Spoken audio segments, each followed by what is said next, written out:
right? And that's where my brand confusion came in, was they wanted Chris Beal to do their pictures. They didn't want some guy that Chris Beal hired to come and do their photos. They wanted the actual person, because I'm the personality behind my photography, behind the camera. I'm the guy who makes you look at the camera, tries to get the pose, tries to get the shot, has the eye for the architecture or the product or whatever that may be, and has the knowledge about the lighting. They don't want it to be some blank face brand that could be anybody behind it. What's up, everybody? Welcome back to another episode of the Xenith Digital Podcast. Today is also a new episode with a new format. So far, we've done a solo format, we've done a live interview with a guest format, and this time we have something very special. This time we are conducting a brand discovery session with Chris, aka NF Thinker, who is also my guest today. And we'll be going through his brand and just trying to discover what it is, what it stands for, what's the target audience, going through all of the gist right here in the podcast. And hopefully you can catch something valuable for yourself, or maybe follow along with your own brand, however you feel, or just something. This is something you listen to while making coffee, you know.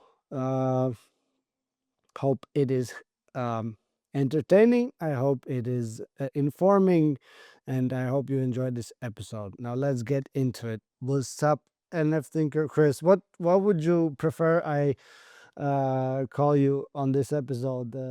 Firstly, Chris or NF? What's up, Brandon?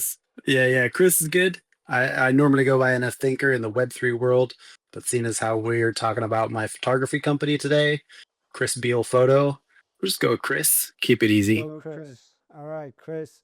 Just before we start, I want to introduce you to the audience. Chris is my colleague. We've been working together for the past 3 years, I think. Yeah, something like that. Yeah. So we've been through many adventures in many conferences, many interviews, many meetings. We've been hanging around in weird places, in interesting places. So we've had some fun back in the day, and still going on today. We work together in the Web3 world, building products and communicating them to the rest of the market. I guess that's how we could call it, what we do. Mhm. Sums it up well. Could you maybe give a quick history about yourself, the main points, the drops, the key moments, Yeah, so as you said, we've been working together ever since we met in the Design Guild and Bankless DAO. I see you repping the merch right there on your side of your shirt. B DAO, baby. That's history, though. It's that's Yeah, it is part history. of the Now it's called the past. Black Flag DAO, and it's a totally different thing. But that story aside, it was an interesting time in my life where I was getting out and going to as many conferences as possible, Web3 conferences, blockchain conferences. Uh, Most notably in Spain with you guys. So we went to Barcelona twice, and we went to Ibiza twice. And those were both amazing trips. All four of those amazing trips. We had some really great times, some adventures in Barcelona, um, walking, Five walking the hours. coast. Yeah, we walked like 3 hours to get home and realized that the keys were in Ronnie's bag back at the conference Yeah, center. and the bag. So we had to walk. The bag was in the basement of the conference in the car of Tetranome, who was sleeping there. So yeah, we spent Yeah, so needless to say, that was a long night. But we had we met interesting people, and no matter what, we've always kind of made it fun. Like you get into these weird situations, and as long as you can laugh about it and have fun, you got a story to tell later. And as you know, I've got many stories throughout my life of just being in random places at random times, or meeting people who you never thought you'd meet. And that's kind of the story of my life. I've I'm from the United States originally, near Seattle, and I moved to Spain when I was 21. I went there specifically to perfect my Spanish, my conversational Spanish. I was taking it in college, and it was okay, but you never really speak it until you immerse yourself. So I moved there. I have some family who live in Spain. They're from Ireland, and I have an Irish passport. So I went over there, took advantage of that, and one thing led to another, and now I'm in the UK, which makes zero sense if on the surface. But I was married to an English lady, and ended up working up here in the UK because it was closer to her family. We were married down in Spain, and it just worked out that we were able to come up here, be closer to her family in the UK. So that was years ago, 2011. I moved up here, and in 2012, I transitioned from the job that I was working in, which involved a lot of like admin stuff, risk assessments. I was working for a structural company where they did temporary structures for festivals and events. And some of that was also photos. So I got to go out and, I got to go out and take pictures of structures and festivals. Went to Glastonbury, went to went to Slovakia for a festival, went to a bunch of festivals around the UK, and it was fun, but my boss was just he was not an easy guy to work for. So I decided, I'm going to go out on my own. I'm going to do photography full time, and that's what I did. 2012, I went full time photo. And at that time, I thought I I didn't want my name everywhere. I didn't want it to be Chris Beale Photo. I didn't want it to be like some sort of vain brand, vanity brand. I just wanted it to be low key. I can do jobs. I can hire other people to work with me. I can have a kind of event photography business. Eventually, I did build a photo booth that I incorporated into that, and I'll talk a bit more about that later. But originally, I kind of made myself this brand. It's called Pixbeat Photo, and I felt like it rolled off the tongue. It worked quite well. It was kind of hip at the time, whatever, and it worked to a point until people wanted to book me, right? And that's where my brand confusion came in, was they wanted Chris Beale to do their pictures. They didn't want some guy that Chris Beale hired to come and do their photos. They wanted the actual person, because I'm the personality behind my photography, behind the camera. I'm the guy who makes you look at the camera, tries to get the pose, tries to get the shot, has the eye for the architecture or the product or whatever that may be, and has the knowledge about the lighting. They don't want it to be some blank face brand that could be anybody behind it. So after a few years, I realized, okay, I need to have a separate brand. And what I'll do is I'll keep Pixbeat Photo as sort of events and the photo booth, which I'd incorporated by then. And now, after however many years of doing that, Pixbeat Photo is literally just any clients who still know me as that, as Pixbeat Photo from when I booked them, and photo booths. It's literally just photo booths. Anything that I take on new as a client, if it's a photo booth, it's Pixbeat Photo. And if it's not, then it's Chris Beale Photo. So now I have this kind of muddled brand where I went through and had a logo designed back in, say, 2015 maybe. And I still use that logo. It's just a simple CB. It kind of works well, but it's nothing special. And then beyond that, in terms of the brand, it's it's kind of a gray area. Like, I don't really, it's not clear what I focus on. And for my customers, they ask, well, do you do this? Do you do that? I don't stand out as a particular type of photographer. I've tried to do weddings over the years, and I quickly realized that weddings are for mugs. No, that's just a joke. If you're an accomplished wedding photographer out there, more power to you.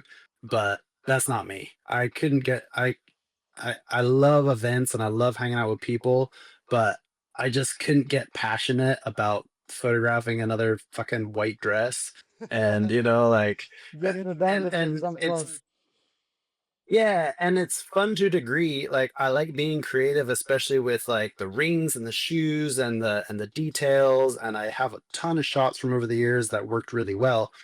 But it just became something I didn't want to do. And I've found myself in that position through a bunch of different types of photography over the years. Another one is school photography. There's a an interesting thing about school photography and graduation photography where the companies will hire you to come and take a picture and then get out of there. So you have a day of work. It's like being a plumber, right? You get called to a job, you fix the plumbing, and then you leave. And school photography and graduation photography are that. You don't have to work on your own client base. You don't have to do um, any sort of pre-work, post editing, any of that stuff. You show up, take the pictures, upload at the end of the day, and you're done. So you can easily fall into this trap of, yeah, well, I'll just do more of school photography. And they go, when are you available? I want to book you for 3 months solid.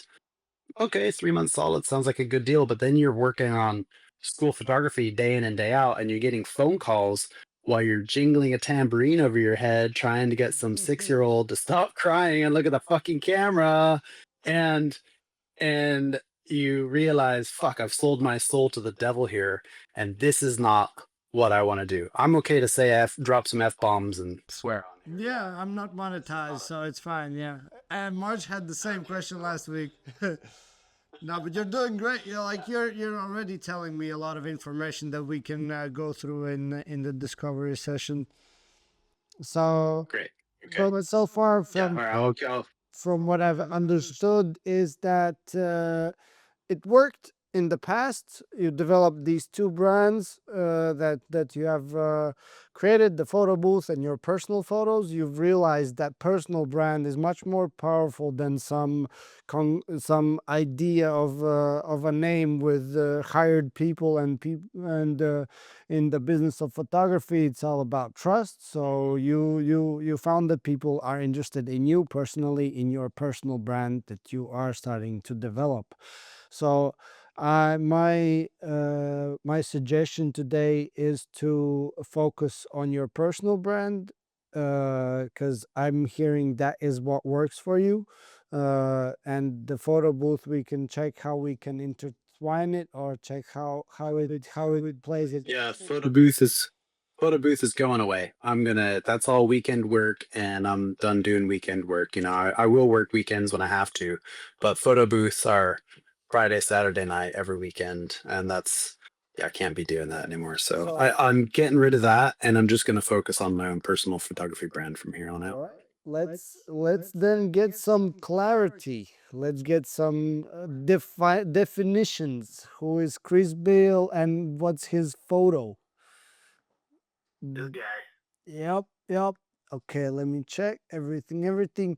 So before we jumped on the call, I sent you a little workbook to fill, to sort of get warmed up for the session we're gonna have, and we went through a couple of questions. How was that? Were you able to do it quickly, or you had to sit and think? And how did you feel about that workbook? Yeah, no, it was pretty quick to blast through. I think the most the most time that it took me was going through my competitors, because I don't really do much research on my competitors. I know some of the photographers around, but I don't really know what their names are. Yeah. I do know what it is people are offering that I want to kind of strive to achieve. So, so yeah, that was kind of the bit that took me a little bit longer, but everything else, things that I've thought about, but haven't put too much effort into in the past. So good to touch on. All right. I will drop here on the bottom of this the link to the discovery document so you can follow along in the digital space as well. Uh, and I think we're okay to go through everything, start this discovery. So I know that you already told me this, uh, uh, but I will ask again to define in a few sentences what inspired your brand's creation.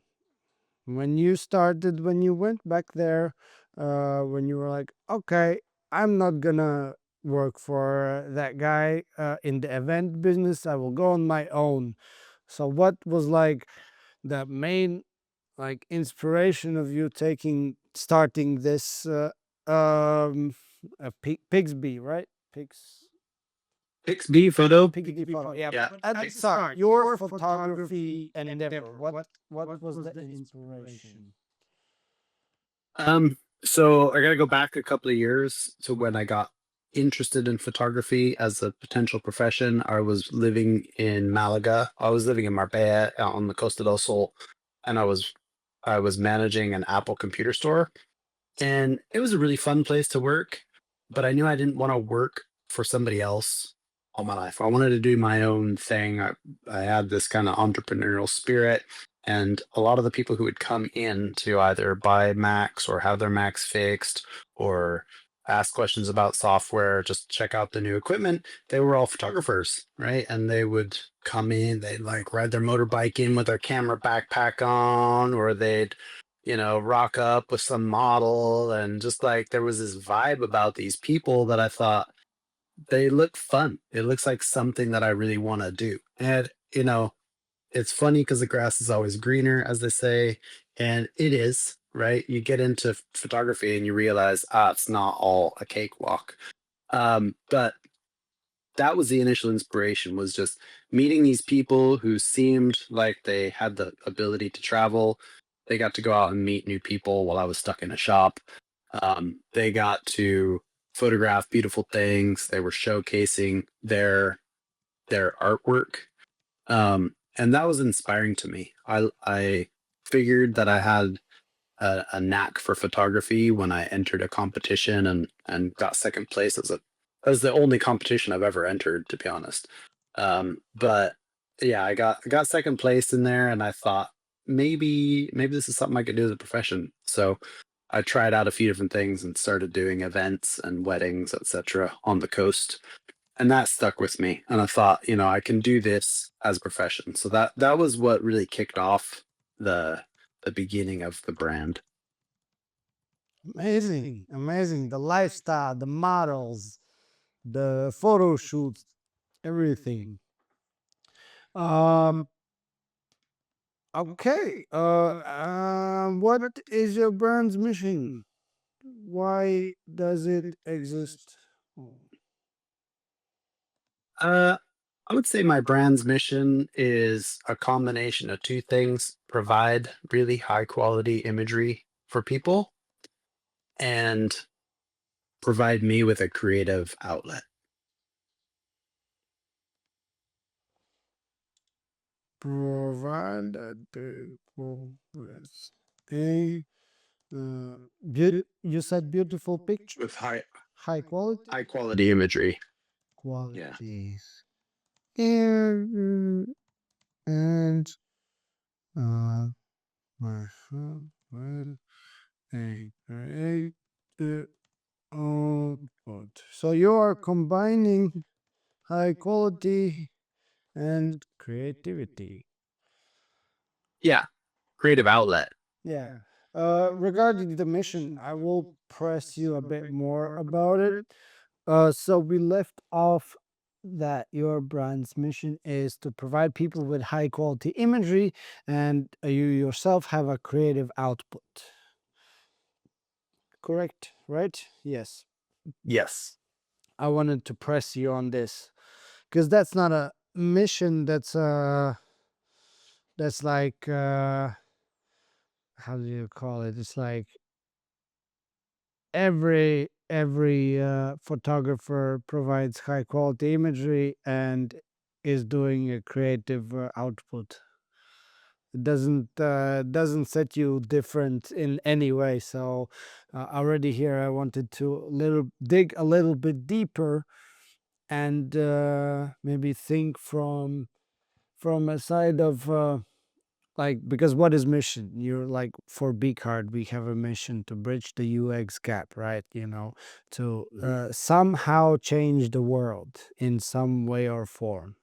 That is what like a mission definition would be. And I wanted to maybe dig a bit deeper on the what kind of ideal world of photography are you aspiring towards? Like, for if you're thinking about your clients, what kind of change your brand can make in their desired result, in their process.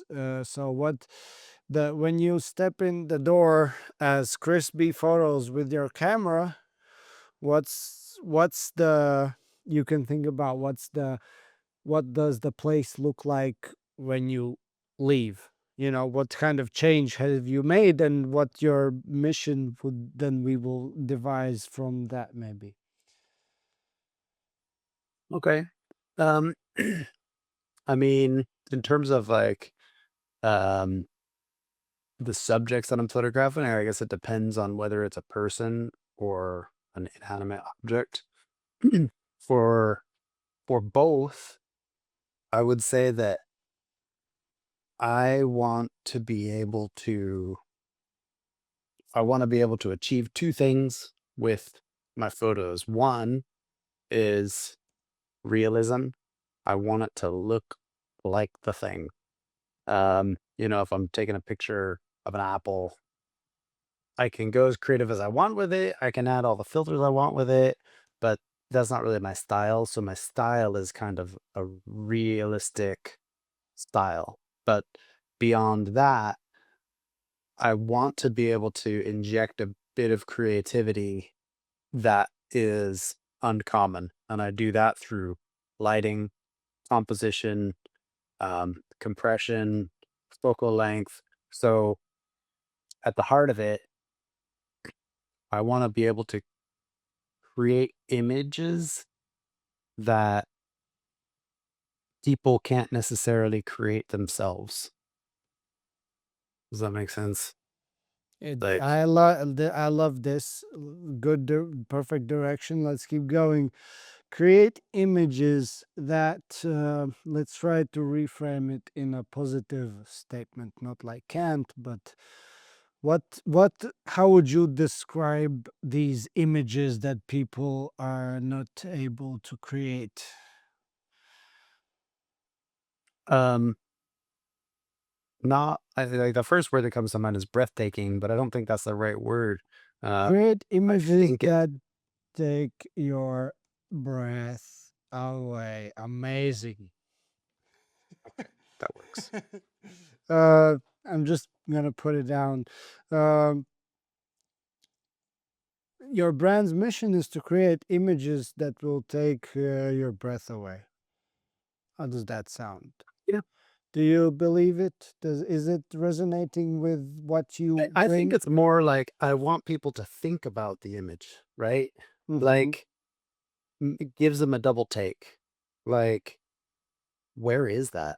Or how did he get that angle? Or how did they do that? Or how come my pictures don't look like that? Right? Yes. That's How would you describe that feeling? That is it uh, curiosity? Is it like what's yeah, yeah, to pique people's curiosity. Pique like Pique. P I Q? Pique. There's only yeah, just one E at the end. Pi Oh, thank English lessons as well. Double bonus. Yeah. to pique people's curiosity. Mm-hmm. Okay, now it's coming together. In the end, like the mission is gonna crystallize from all of these statements. I'm just pulling out the emotional backgrounds, and like as this is discovery, we're just whatever comes to mind, we're putting it down, and then Okay. we'll have the full picture later, so we don't have like there's no need, no, we don't have to stress about it. We just pull out what you feel about it. Pique people's curiosity. Uh, I didn't know pique people's curiosity wrote like that. I thought it was PEEK or PEAK. Like a mountain peak. Peak, yeah. Yeah. Yeah, I don't know where that comes from. Peak. I think it's French or something. But yeah, okay. So you provide people with high quality imagery and yourself have a creative outlet.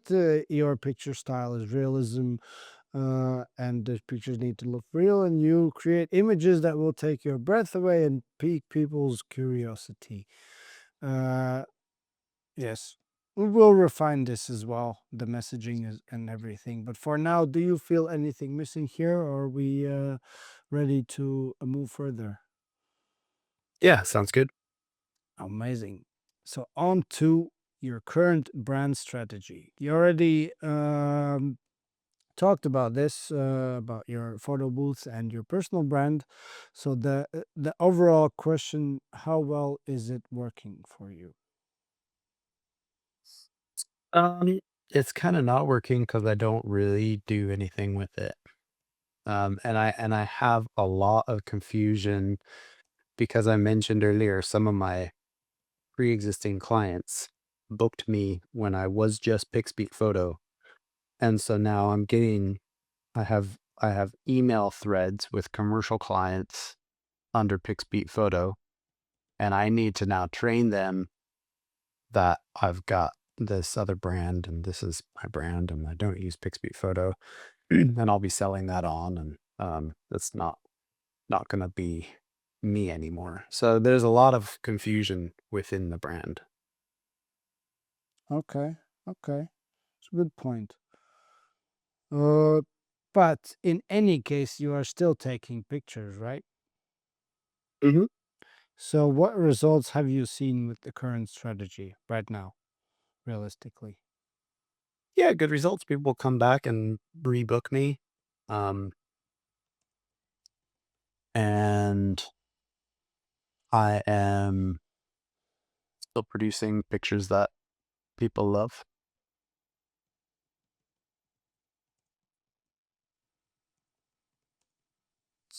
Okay. So, knowing all of this, what are your established strengths? Where do you feel that you can be the top of the game, the top of the competition? On the day, also preparation, delivering the images, Like speed,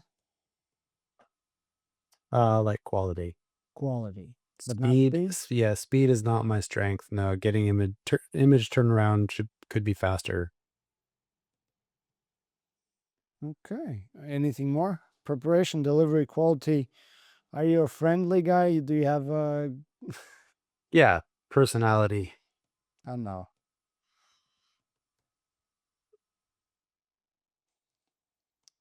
Do you have all of the gear? Do you have any like could a strength can also be that you don't need anything else to achieve your goal? Like you have all Yeah, the like gear technically I'm prepared. I've got the equipment. Yeah, the equipment that I need.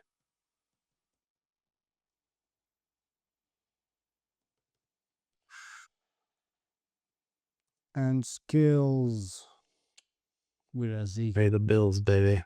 Skills that pay the bills. I like that. Okay, where do you see room for improvement? We already mentioned speed. Yeah, turnaround speed. Yeah, not necessarily speed on the day because that's important too. When you're taking pictures, you got to be ready at the click of a button, literally. I know. Um, so Yeah. picture turnaround, Video editing, big, big backlog there of stuff to do. You want Um, to learn it, or you are already it's doing just it? doing it. There's a lot of stuff that I learn as I go along as I do it. But it's literally just pulling my head out of my ass and doing it. I got a Uh, big head, so there's a in problem. yeah, yes, with editing action. Anything else? Big head. Yeah, that's why it's difficult to pull it out of my ass. Um, um, um, I would say finding my price point, because uh, people don't know how much to pay for photography because it's not something they book on a regular basis.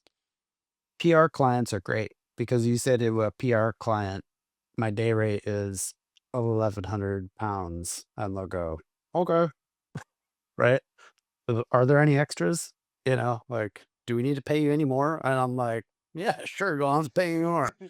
Um, but um, I value those customers because they value me, and I deliver for them consistently, and they know what they're getting because they're they're working with somebody who knows what to charge. And if you underquote a PR client, they're gonna go, this guy does not know what he's doing. We're gonna go with the more expensive person. But if you are quoting somebody who's an interior designer and they don't often do photo shoots, but they want to showcase a certain house that they've done, or in a most recent case, I had somebody who wanted a job done in December in London. For me to get into London, I got two options. Driving is a 4-hour round trip, and it costs £27.50 just to drive in London because you got to pay congestion charge and ultra low emissions zone charge for your emissions. Yeah, £27.50 just to get into the center of London. Then you got parking, which is £40 for a day. No, yeah. And then you got the fuel. I charge 45 pence a mile for fuel. So that's 200 miles times 0.45. So that's £90 in fuel, right? And that's like my travel time as well included. Or I can take the train. The train is about 70 pounds, 80 pounds. It's a lot more effort for me when I get there because I have to lug my stuff around through London on the metro. I can't take as much equipment. So, needless to say, travel in and out of London is a hassle. The job in London needs to be professional. It can't just be a hack job. Mhm. And so you have to quote professionally, you have to quote professional prices. And I quoted £820 for a half day job with travel, et cetera, et cetera. Yeah, They came back and compare. said, sorry, we had a competitor's offer come in at £250. And I was like, well, how can I compete with that? You But know? you don't So, have, you don't have to. We'll get into that later. Uh, anyway, uh, other room for improvements. About the price point, it's a very good thing that you mentioned this. I have a little thingy that we can do after this one that could help you with that. But that's okay. another Um, conversation. yeah, other things I would say are marketing and follow up communication.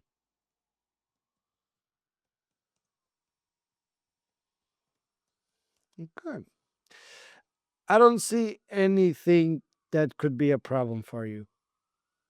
Knowing you personally, uh, improving these things will be pretty easy.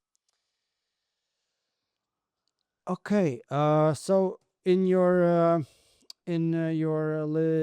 pre-work book, I had a little task for you to find your competitors, and just so we can, so you have, like, you look into that, you look at these people, and you think about that whole your competitor space, just so I can ask you these questions: how are your prices and costs comparing to your competitors? Where do you stand? Are you Mhm. like but it's even going back to the price points that we just talked about. But like, where do you stand on a job? But do think about the job that you got paid for, the amount that you wanted to be paid for that job. So like, don't, like, here, go full on your comfortable price that you are working for. And where does it stand? Is it up there? Is it down here? Are you in the middle? Like, what's the situation? Yeah, so when I book a job and they pay my full day rate, um, I would say I am like mid tier. And costs for you are the same as the people in the high tier, or No less than. so your costs are in the mid tier, or your costs are in the low tier? Do you have low or high costs? So I would say my costs are kind of um I would say lower mid, you know. It's pretty mid in the sense that some photographers, super high-end photographers are out there, you know, they're pulling in 20, 30 grand a month, right? But they And probably have to fly to the places where they're taking pictures and stuff. I mean, yeah, there are some additional costs involved, but that stuff will be covered. Like, let's just say, for example, somebody working on like a diesel campaign. That's going to be all costs covered, Oh, everything okay. paid for, and they're going to get their rate, and they're going to have an extra budget for hiring everything that they want to. They can hire in the camera, they can hire in the lighting, they can hire in the grip, they can hire in assistants. If I want to hire an assistant, it's a bit of a push, right? I got to talk to the client and we have to weigh up. I have to say, okay, this is going to require a lot of moving between locations. And I think we need uh, an assistant. And then they'll consider it as maybe part of the budget. So I'm like, yeah, I would say I'm like lower mid, you Okay. know, and And I'd like to be upper mid. aim to upper mid. Uh, that is pricing, not costs, right? Yeah, yeah. I We mean, don't need pricing, to like, increase the costs in any case no, the costs, yeah, I would like to, you know, if any costs are increased, I want that to be covered in my pricing. as well. Yeah. So aim towards upper mid pricing. What's your current position in the market? How do you differentiate from other photographers around you? I'm kind of, I would say, non-existent. You know, everything I get is Oh, word of mouth. Um, I have a website up, but it doesn't get much traffic. Um, I don't stand out. okay, we have to change that. We have to change that because in the attention span of 2025, not standing out is a killer for any business, I think. Mhm. We have goldfish attention span everywhere, so we gotta adjust to it. I know. Yeah, I need to up my Instagram game. That's for sure. Okay.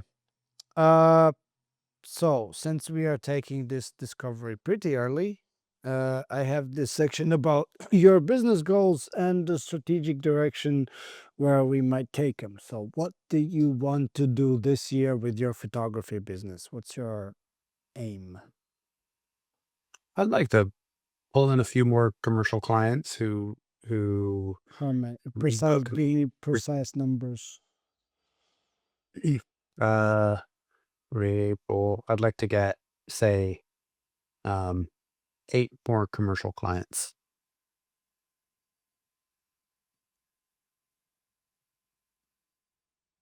I will write reoccurring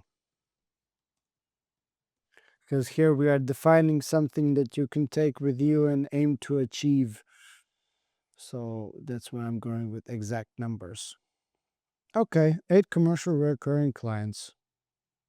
Sounds very doable. What else you want to accomplish this year? Or you're just gonna be fine with 8 clients, new ones? Yeah, I think if I just focused on that, maybe I'd like to get my prints section active on my website. I have a Mhm. bunch of archived photos from over the years that I've never really put up as prints. So I'd like to get those going. Print sales.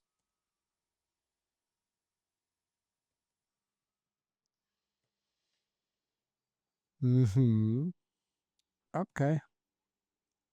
Those are two pretty big directions. So 8 commercial recurring clients and the print shop.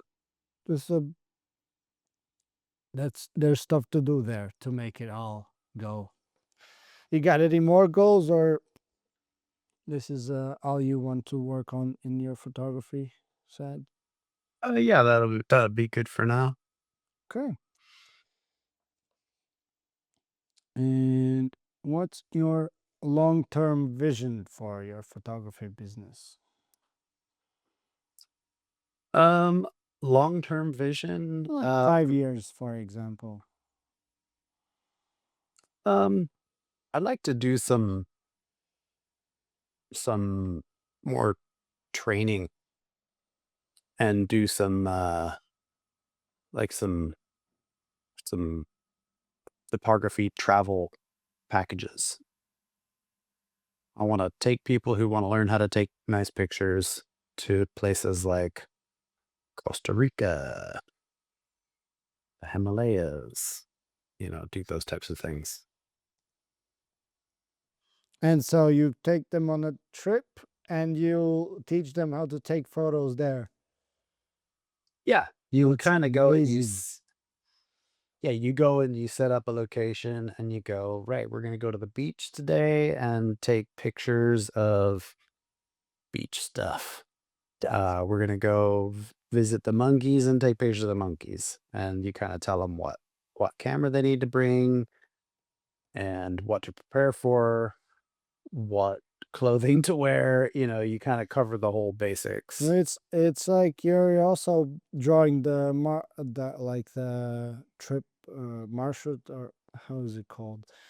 Like the you plan the whole trip like a tourism agency, but and also you teach them how to take photos on it on the during the Yeah, trip. Yeah, exactly. And nice.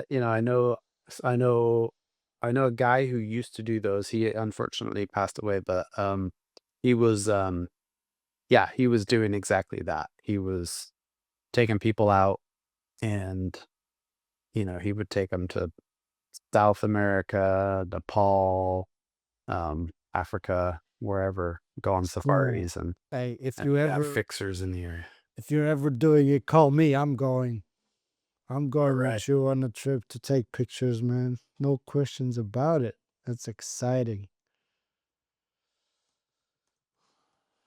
That's a very nice vision and Yeah. very achievable. Yeah, And that's with the a idea. personal brand direction, that's very achievable. All right. So taking it back to the yearly goals, 8 commercial recurring clients and a print shop on your website, what roadblocks are impacting your progress towards achieving these two goals? Um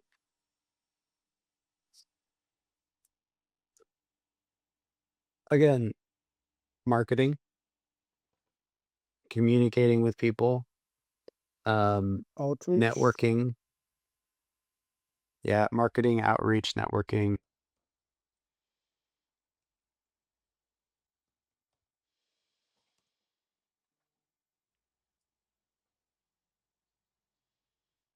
and also getting sucked into jobs that I don't want to do, like getting sidetracked on jobs.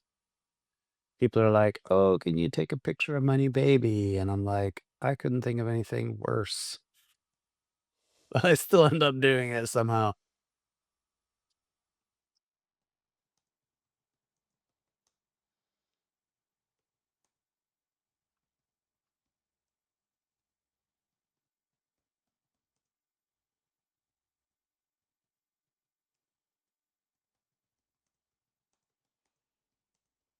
Do. Okay. Anything else? No, that kinda covers it. No? So you have to start doing outreach and networking and marketing and learn how to say no to the things you don't want to do. Mhm. Pretty simple. By the way, the print shop is you just print on demand solution and you have your everything set up. I think Yeah, I've got it literally built into my website already. already. So I all I have to do is basically upload the images and then set prices and market it. That, okay, easy game. And that's it. Like they do European and American shipping, and there probably are some worldwide options as well. But yeah, I can literally start selling prints today, I guess I know what you'll be doing after this call. mowing the lawn. Oh, can do no picture selling without a overgrown lawn. Priorities No, first. gotta cut the grass. I got an Easter egg hunt to prepare for on Sunday. Mm, yes, indeed. Oh, it's already Easter. This year is It running is. super fast. Anyways, the question I wanted to ask you, imagining that all your roadblocks are no longer and you have a clear path ahead, which market segments will you be targeting, focusing on for your clients? Um, Commercial, as in um, corporate headshots, um, PR style photography, product photos, architecture. Uh, Kind of sums it up.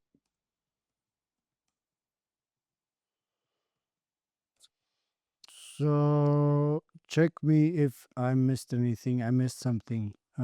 Architecture. And there was something I else. think that's. I think that's about it. Okay. And how would you describe your brand's promise and differentiation? Do you know about positioning? Do you understand how like market positioning works? I mean, yeah, you kind of position your brand as addressing a certain type of market and a certain type of client, and that's where you kind of set your boundaries for clients that you will and won't take, um, and you kind of set yourself apart from competitors. Yes, in a sense. It's usually the positioning is best created in the like I like to play this part as a little imaginary game because positioning often determines your value in the market. So, like, um, if I tell you, like, there's brands positioned in different kind of places exactly for you to choose them at a certain point in your like as a consumer in your daily life. You're going to McDonald's because I want a quick cheeseburger, man, and that's all I want right now. Or you're going to Michelin when you're like, oh, I'm taking this very nice girl out and I want to press her and stuff like that, you know. So brands position themselves in certain uh convenient psychological spaces in people's minds to achieve their that they are different and they are chosen exactly at the moment they want their customers to choose them, in a sense. So this Yep. is best created by comparison. So how do you Okay. know something is huge? Because you see something small next to it, you know. Or how do you know Right. something is beautiful? Because you have something ugly next to it, you know. No, like, so comparison creates positioning, in at least my view. And so how Okay. positioning statements are structured are in a sense of, my brand promises you something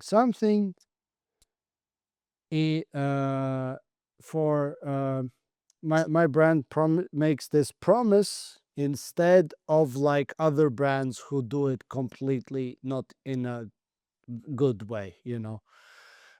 So Mhm. like you're kind of taking your competition, seeing how they are doing things, doing something different, and that is your positioning. So like, for let me bring up an example. I love cars the best. Like for example, Toyota and Lexus are under the same. They are under the same owner, but they position themselves completely differently. Like Toyota positions Mhm. themselves as this super durable, affordable option, and Lexus is their top tier, expensive option and stuff like that. So even if within companies they have different brands that position differently to reach a different type of segment or target audience. So taking it back to you and photos, we have a market segment that is commercial with corporate headshots, product photos, and PR style photography. And here we need to understand what is it that you promise your clients, and how are you doing different than your competitors in a way that they appreciate it. It's a bit of a tricky one, but if you nail this down, it will be very easy to sell. If your statement, of course, is true. Yeah. So this is something that I've, obviously thought about a lot, not necessarily with that framing. Um, you get a lot of new photographers who they get a camera, they're interested in photography, and this is exactly how I started. And you're like, go, go, go, go, go. And you take pictures of everything. And people say, oh, what do you take pictures of? And you go, oh, I take pictures of this and that, and this, and everything. And I take it all. Well, that says one thing to me. You don't know what the fuck you're doing. You don't know you don't know how to take amazing pictures of one thing, so you take pictures of everything. Um, and so this is where I've kind of been guiding my own style over the years, I guess, to position myself as somebody who is able to showcase a brand for someone, showcase a product, so like a clean, polished image, and be able to advise them on the best type of photography. Like the most recent meeting I had, they want corporate headshots. It's a law firm. They've got 120 employees, and they want to take all the pictures outside, and they want every picture to have a different background. So that's as easy as, I take your picture here, I take your picture here, I take your picture here, I take your picture here, because it's got a different background. But there's a lot of things you got to consider there. First of all, you're dealing with the clouds. Second of all, you may be dealing with rain. Third of all, you're dealing with the sun and the positioning of the sun. Is your background going to be too dark? Is your uh your subject going to be squinting because they have to look at the sun so you can get that different background. If it was me setting up for outdoor portraits, I would go to a location and I would pick the best location that I know they're not going to be squinting. I know they're going to be front lit and backlit, either by preferably backlit by the sun, or the sun and a reflection from the sun off of a white building, and also lit from the front using one of my exterior lights. And I break that all down. But by having that meeting with them, they were able to show me examples of the photos that they want. Luckily, they weren't fantastic photos. And I told them, I said, look, that picture looks like it was taken with an iPhone. And she's like, oh, well, it probably was taken with an iPhone because this person came on later, a couple of years after, and they didn't have the professional photographer in. And I was like, and that set my expectations. So I want to be the guy who can be the professional who goes in and tells them, I know this is how you want it done, and I'm willing to try. I'm willing to do it your way, but these are the problems we're going to have.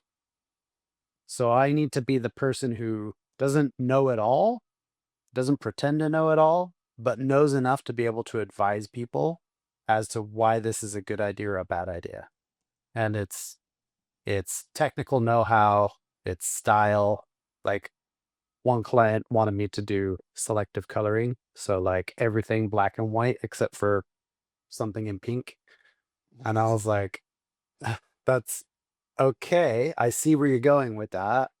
But just so you know, that style is really outdated and overdone in many areas. I'm not saying that I'm not saying that you have bad taste. What I'm saying is that a lot of people have done that, and it's been it's been used inappropriately for too long, that it's kind of wrecked the look. And that client didn't appreciate my feedback and they went with somebody else. And that's fine. I don't mind that. But as long as I can be the person who says to them, look, I don't think that's a good style and here's why, then they can be the person who decides, okay, I'm either going to take his advice or I'm going to go with my own way. It turns out that they went their own way for about 5 years, and then a new marketing person came in and went, "What are you doing?" And then they came back to me. So in the end, it worked out. Okay, I think I've got it down to a one sentence. Okay. Uh it's like, I know this is how you want it done, and I am able to advise you every step of the way to achieve your desired result.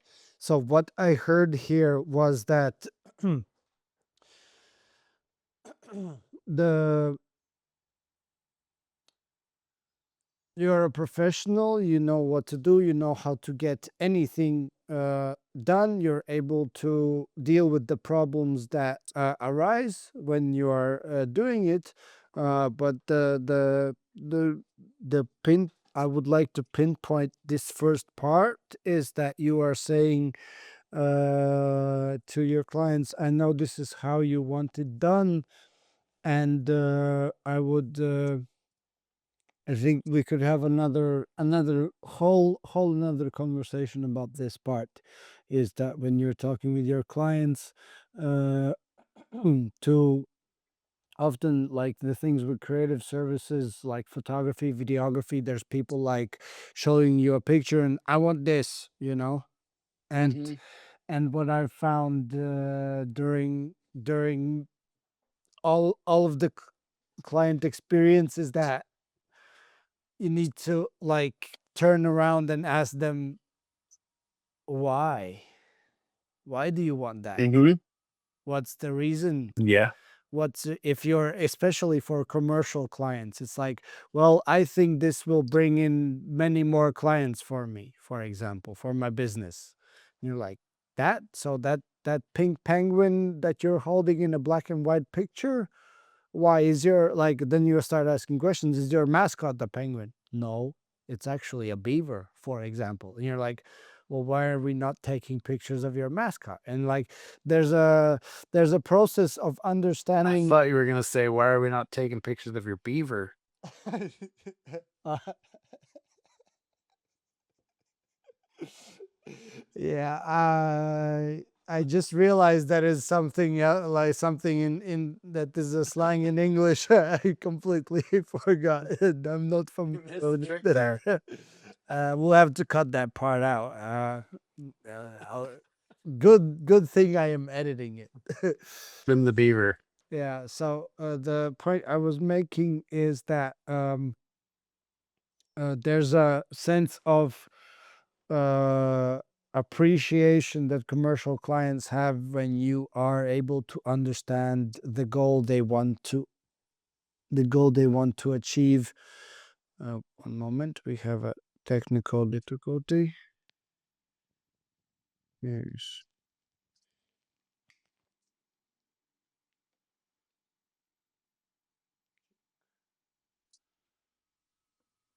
my microphone turned off. Can you hear me? I hear you just fine, yeah. Yeah, I just switched them. I got two of them. Okay. But just in case, I am still recording with another microphone here, a shotgun mic on my camera. So I got it all saved up. Just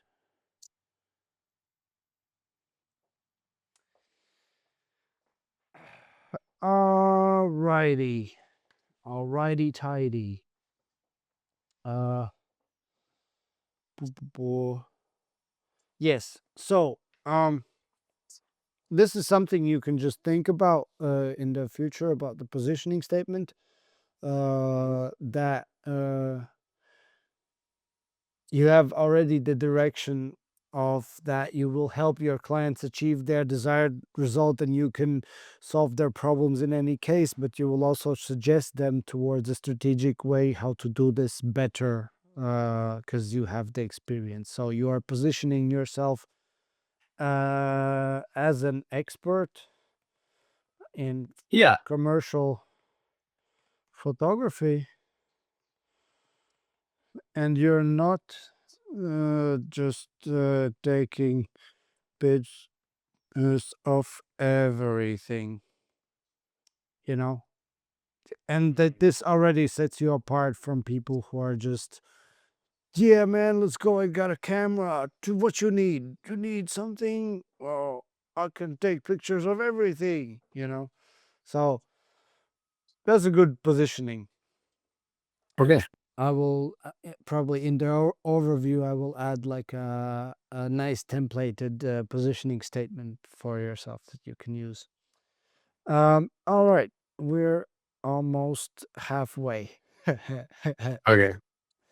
So, target audience. This was also in your workbook about your ideal customer. So, who is your ideal customer personas? And this is the person that books you. This is the person that is like, yeah, we need that marketing manager who's like, hey, what you're doing? Come back, you know.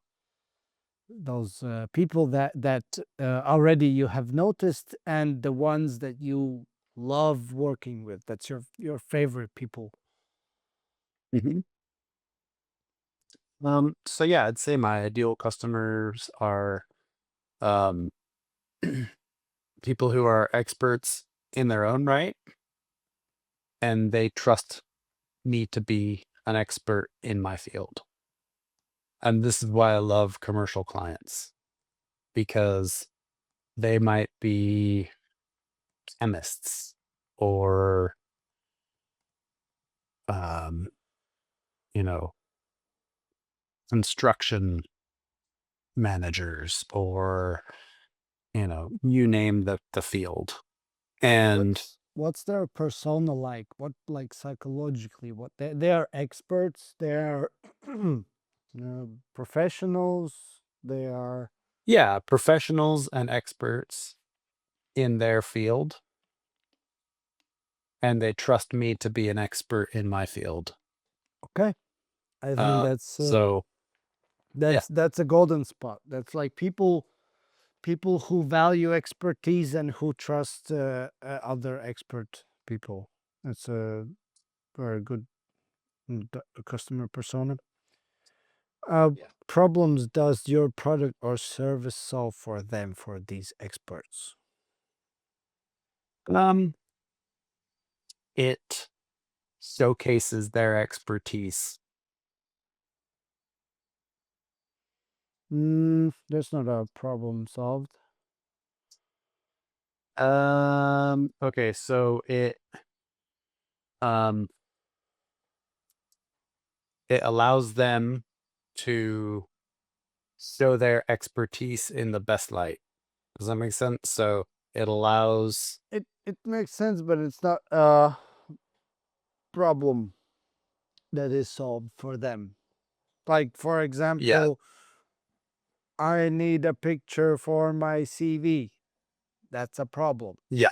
that you're going to Mhm. solve, and you're gonna make me a picture for my CV, and it's gonna be work, and it's gonna be great, and it's gonna be the best everything. But the main problem you would solve for me is, well, we can go here also in detail, because like you would be solving my problem of a with a picture that will get me hired, and it's like more deeply goes into like you are selling, no, you're selling the problem solving of uh correct type of pictures for your clients. So like, going back to the CV, like, like on my CV, I can put on a selfie, but I'm afraid that I will not get hired. So I need a professional expert knows how commercial clients want their candidate CV pictures to look like, for example. And you would also be solving my insecurity of not knowing what the kind of picture should I take to get a job, for example. So Mhm. imagine your already ideal clients that you have worked with, and think about like what problem are you solving for them, like psychologically, or realistically. Um, yeah, basically what you said. No, I am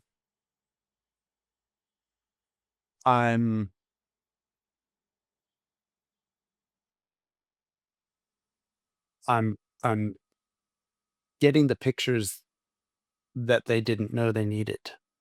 Maybe that, no, that's not it. What did I go Dig for here, deeper, Rainus? bro. Like Dig deep, what? dig deep. Like, imagine uh you're a marketing manager at the company that wanted the specific coloring on black and white. That one that messaged you back.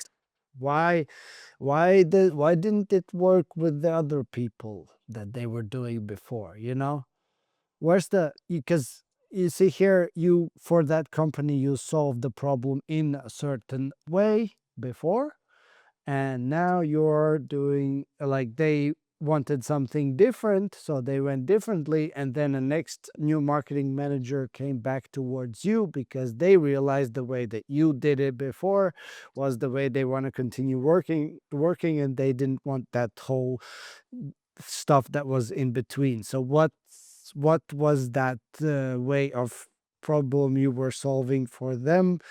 Like, why did they call you back?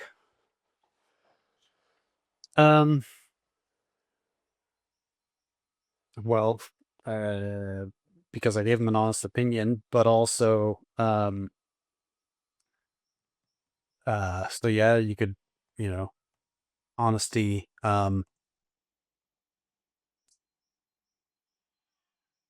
technical know-how. You mentioned like getting a picture that they don't know they need, or they're not sure of what to get, or they're not sure how to get the pictures with the camera they have. iPhones are better these days, but they still can't get a picture the way that you need them. So yeah, honest and experience. Yeah, that works.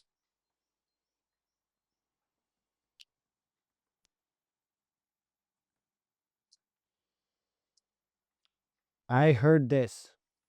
honest and experienced photography solutions. Okay. Sounds good to me. Okay, so taking you back towards those clients, that the ideal clients that you work with, what drives their decision-making process when buying? Do they look at your price? Do they look at your quality? And do they look at your values? Like what's the main reason to buy for them? The main reason always comes down to quality, right? And anybody who's booking me solely based on price, I probably don't want them as a client. But price also comes into it. You know, it you can look at two different people's websites, and if the images both look professionally done on both sites, but one photographer is half the price of the other, they're going to go with the person who's half price. So price does come into it, but I would say, yeah, quality and price. Values comes into it a little bit, and I have had some. Oh, I got an Amazon delivery. Hold on a second. No, Let me take it. just- I will do a technical check. Drink water. If you can think about your. Hey, mate. Hey, buddy. Oh, Can you just pop that around the back? Yeah, thank you. that was effective. Yeah. Yeah, they do that all the time. Are you good? You don't have to go take it. No, he'll leave it at the back. Nice. All right. Yeah. So You've and- seen my I got a field at the back, so there's nobody going back there. Yes, I remember you have the whole like electrical towers and all that.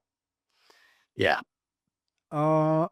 Quality and price is the main driver of decision making for them, correct?